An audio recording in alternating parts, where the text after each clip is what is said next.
Haunted by past deceptions, David sees traps everywhere, even in a community garden. When offered a simple tomato, his fear of spiritual manipulation explodes.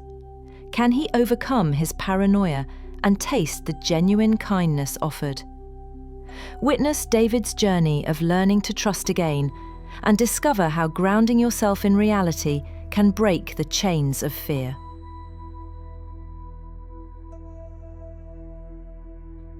David stood at the edge of the community garden, sunlight dappling through the leaves. He watched the others, a knot of anxiety tightening in his stomach. Could he trust them, or was this just another trap? Volunteers chatted and laughed, their faces open and friendly. David wanted to believe in their sincerity, but his past experiences made him wary. Every gesture felt like a test. Maria approached, her hands stained with soil, holding a small red cherry tomato. "David," she said, "taste this. It's the very first of the season." David flinched, his mind racing. Was this a trick, some subtle way to pull him back into a web of deceit? The phrase "spirit of the garden" echoed in his mind, setting his nerves on edge. Control, not care, was what he had learned to expect.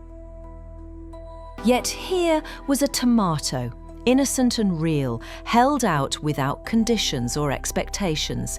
Could he trust such simplicity? He hesitated, his hands curled tighter into fists before slowly reaching forward. The tomato felt warm and soft. He brought it to his lips and bit down.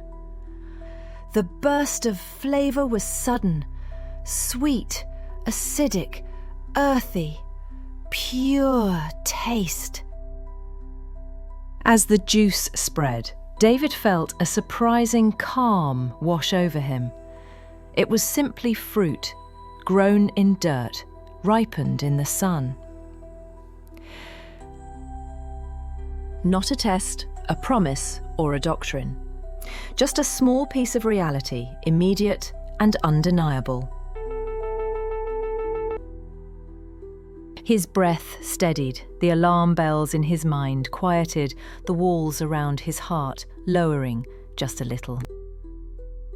He glanced again at Maria, her face honest, her hands marked by the soil, and realized this was an invitation, not a trap. It was the garden itself speaking, not any hidden voice or agenda. Nature was inviting him to just be. David's suspicion didn't disappear entirely, but it lost its grip. Old fears lingered. He had discovered a new way to navigate his fear, grounding himself in direct experience. Today, that meant trusting the simple sweetness of a tomato, a good lesson for him in the midst of his struggle. And, for now, that trust was enough. His ability to experience the world slowly growing. David continued to volunteer in the community garden, planting, watering and weeding. He was learning. One day, another volunteer offered him a cucumber, a new test of trust. David hesitated, remembering the tomato. He took the cucumber, examined it, and smiled. He bit into the cucumber, the cool, refreshing taste, a welcome surprise. David began to feel more comfortable, more at ease in the garden. He was part of a community. He started sharing his own harvest, offering tomatoes and cucumbers to the others. The simple act of giving and receiving brought him joy and connection. He was healing. David realized that trust was not a blind leap, but a series of small steps. Each tomato, each cucumber, each shared laugh built a foundation of trust. The garden was not a trap, but a space of healing, connection, and growth. David was no longer standing at the edge. He was home. Together they harvested, knowing the cycle of suspicion and fear had been broken.